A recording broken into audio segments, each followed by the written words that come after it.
Hello students, welcome to my channel. This is Gunjan Sharma. आज के इस वीडियो का हमारा टॉपिक होने वाला है कि किस तरह रीट की जो पात्रता परीक्षा है उसको क्लियर किया जा सकता है, वो भी सिर्फ यूट्यूब से पढ़ाई करके। जैसा कि मैंने अपनी पिछली एक वीडियो बनाई थी, उसके अंदर बताया हुआ था कि कैसे मैंने अपनी रीट की पात्रता परीक्षा क्लियर की बीएड के सेकेंड ईयर के साथ साथ ही फर्स्ट अटैम्प्ट के अंदर। और ये जो मैंने एग्ज़ाम क्लियर किया था रीट का प्री वाला, ये सिर्फ और सिर्फ यूट्यूब से पढ़ा था। ना कोई बुक्स खरीदी, ना कोई कोर्स खरीदा, सिर्फ यूट्यूब से लेक्चर्स लेकर नोट्स बना के जो मैंने स्ट्रैटेजी अपनाई थी इस एग्ज़ाम को क्लियर करने के लिए, वो मैं आप लोगों के साथ इस वीडियो के अंदर शेयर करने वाली हूँ। सो ये वीडियो उन सभी बीएड और बीएसटीसी वाले स्टूडेंट्स के लिए बहुत ही ज़्यादा हेल्पफुल होने वाला है जो कि आगे रीट का एग्ज़ाम देने वाले हैं। तो शुरुआत करते हैं हम वीडियो की। सबसे पहले आपको जानना होगा आपका रीट का सिलेबस। तो पहले आप रीट का प्री दोगे, तो प्री के लिए आपको सबसे पहले अपना सिलेबस डाउनलोड करना है। सिलेबस ऐसे नहीं कि मोबाइल में आपने मतलब डाउनलोड करके रख लिया। सिलेबस क्या आपके पास प्रिंट आउट होना चाहिए ताकि आप जब चाहो तब उस सिलेबस को देख सको, उसमें टिक लगा सको कि ये टॉपिक्स मैंने कर लिए, ये टॉपिक्स बच रहे हैं। तो रीट का जो प्री का आपका सिलेबस है, इस वीडियो के अंदर मैं पूरा प्री के बारे में बात करने वाली हूँ। मेंस के लिए मैं अलग एक वीडियो बना दूंगी। तो रीट का आपको प्री का सिलेबस डाउनलोड करना है प्रिंट आउट में, ठीक है। सबसे पहले आप अपना सिलेबस पढ़िए।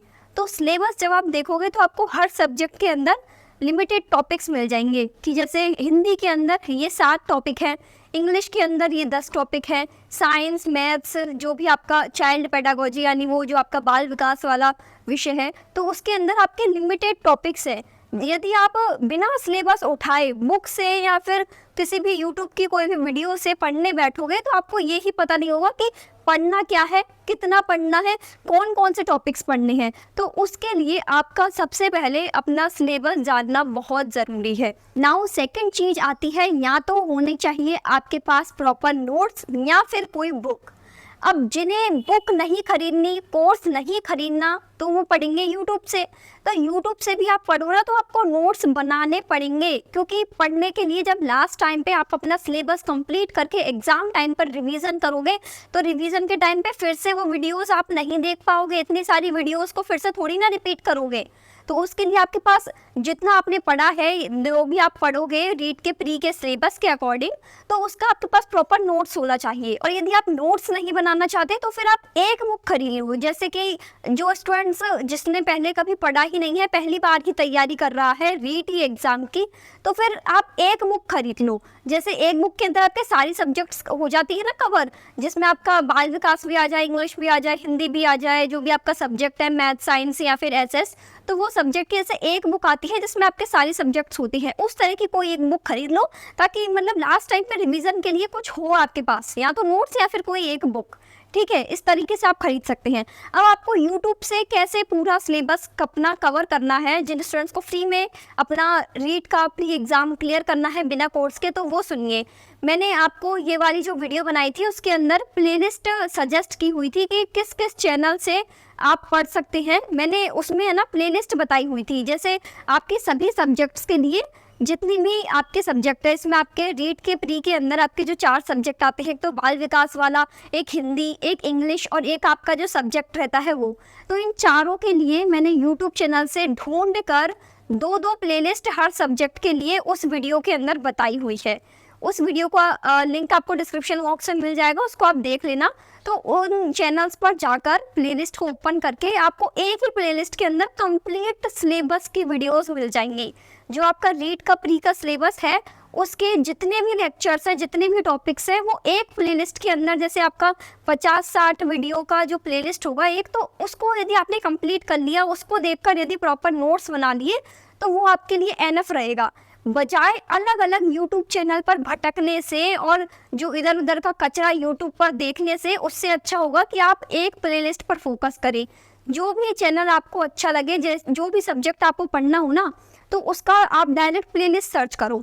इससे क्या होगा कि प्लेलिस्ट में आपके जितने भी टॉपिक्स है ना जो आपके सिलेबस में दिए हुए हैं उस सब्जेक्ट को लेकर, तो वो प्लेलिस्ट 50-60 वीडियो की एक प्लेलिस्ट आपको मिल जाएगी। और उन वीडियोस को देखकर आप नोट्स बना लीजिए। फिर उन नोट्स को ही आपको बार बार रिवाइज करना है, वो वीडियो दोबारा देखने की ज़रूरत नहीं पड़ेगी।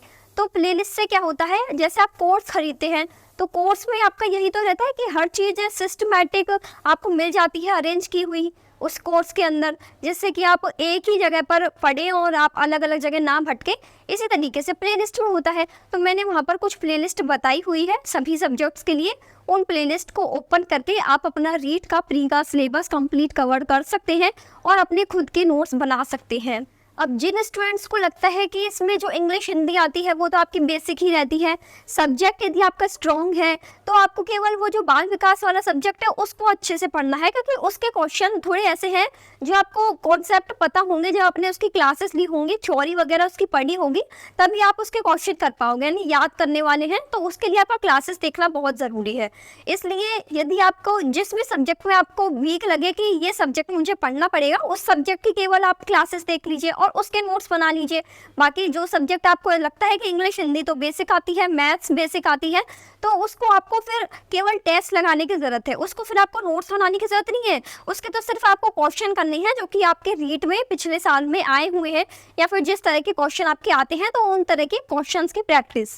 तो सबसे ज़रूरी रहता है एक तो आपके पास नोट्स होने चाहिए, नोट्स का आप बार बार रिविज़न करते रहें, प्लस साथ में कहीं पर भी किसी भी तरह की आप टेस्ट सीरीज देख लीजिए, या फिर आप जैसे जो टेस्ट बुक ऐप है उस पर जैसे पेपर्स मिल जाते हैं ना हमें प्रैक्टिस के लिए, इस तरीके से आप टेस्ट लगाइए अपने पूरे पेपर का, ताकि आपको एक आइडिया रहे कि किस तरह के क्वेश्चन पूछे जा रहे हैं हर सब्जेक्ट से।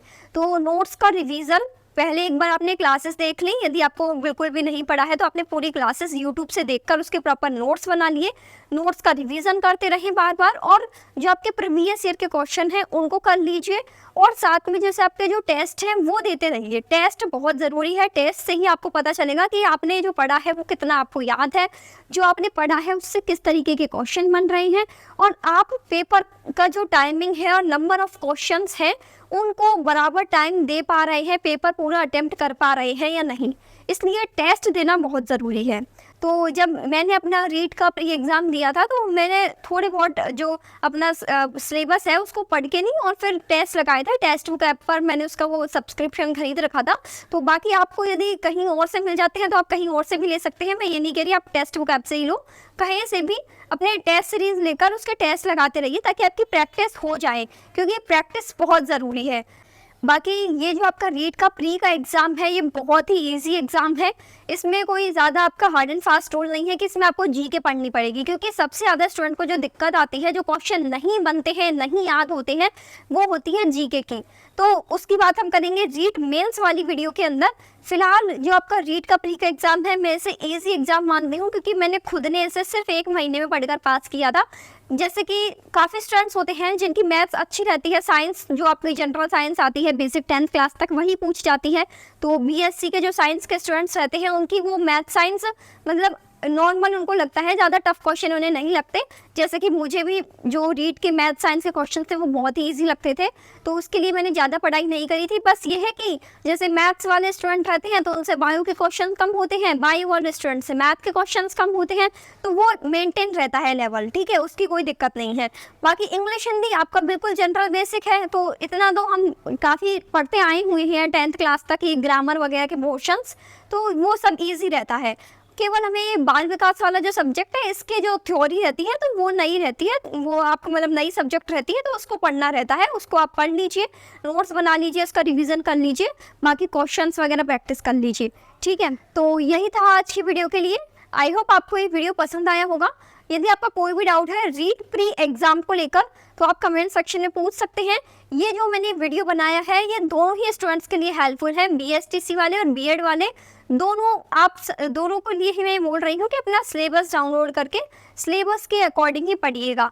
जैसे यूट्यूब से यदि आप पढ़ना चाहते हैं तो जैसे आपको वो प्लेलिस्ट नहीं मिल रही है, वैसे तो मैंने आपको प्लेलिस्ट बता दी थी इस वीडियो के अंदर, और यदि आपको उनमें से भी समझ में नहीं आ रहा तो अपना सिलेबस का जैसे कोई भी एक सब्जेक्ट लिया, मान लीजिए इंग्लिश लिया, तो इंग्लिश का पहला टॉपिक उठाया, उसको यूट्यूब पर डायरेक्ट सर्च करा, उसको पढ़ लिया वहाँ से। दूसरा टॉपिक उठाया, दूसरा टॉपिक यूट्यूब से मतलब आपने सर्च किया, उसको पढ़ लिया। इस तरीके से आप टॉपिक वाइज पढ़ोगे ना सभी सब्जेक्ट के लिए, तो आप उतना ही पढ़ोगे जितना आपके एग्जाम में पूछा जा रहा है। फालतू की चीज़ों से आप दूर रहोगे, जो फालतू के बहुत सारी एक्स्ट्रा नॉलेज आपकी बुक्स के अंदर तो काफ़ी कुछ एक्स्ट्रा दिया हुआ होता है आपके सिलेबस से भी ज़्यादा। तो जो सिलेबस में ये टॉपिक है ना, बस टॉपिक वाइज करते जाओ और सब ईजी है, आराम से हो जाएगा। Best of luck for your REET pre exam. Thank you for watching this video.